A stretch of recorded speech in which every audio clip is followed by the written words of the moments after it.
Let's go to Ron in Baltimore, Maryland on the Mark Levin app. Go. Hi, thank you very much. I wanted to mention about the visa overstays.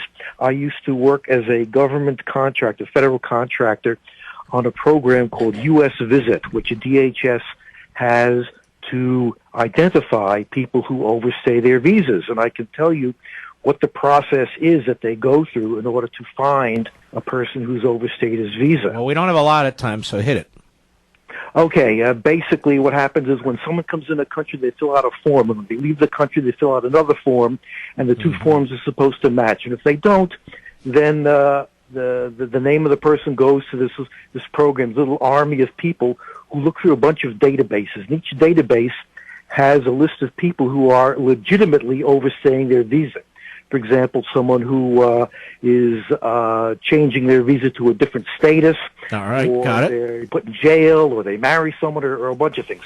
And there's about 18 of these databases that are scattered all over the government, and they look through each one of these to find the person in. If they don't find it, then they put them on a list, and they send this list over to ICE.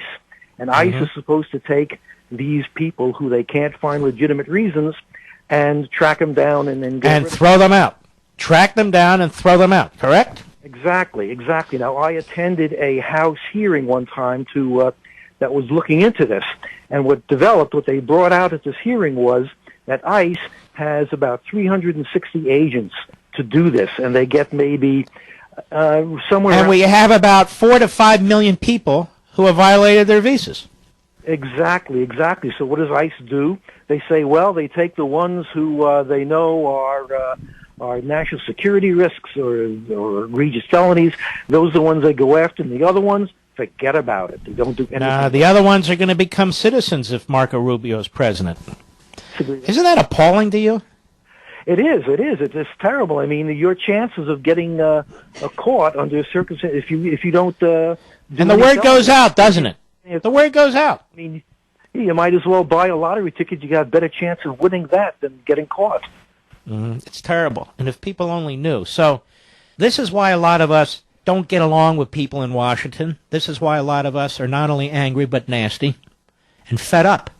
And I just think this is Marco Rubio's stubborn position and Achilles heel, because I don't know if he doesn't understand this or just rejects it or what it is, but it's unacceptable. It's illegal and it's not fair.